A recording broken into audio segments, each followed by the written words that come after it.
is to power off the device. Once that has been done, we're going to need to remove this upper cover, which is actually missing from this device in particular. You'll just need to use a little bit of upward pressure to remove that. This lower cover will then need to be removed. You can do this by using a safe open pry tool. Just get your pry tool in between the seam of the cover and the housing. Once you get your safe open pry in between the seam, it should be easily popped off, as it's just held in place with a few clips.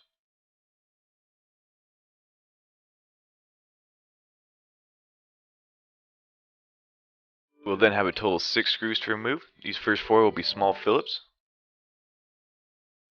Once these have been removed, there will be 2 more Torx T5 screws.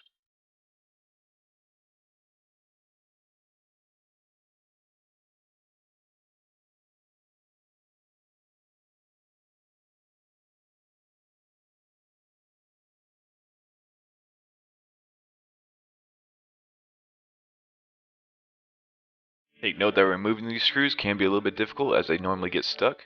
If that is the case, simply use a pair of tweezers or something similar to lift them out.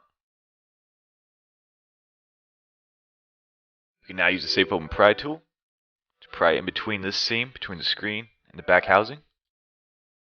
Do this on both sides. Once the clips are released, this full device should come apart from the back housing fairly easily. Be sure to angle it in the correct orientation and remove it.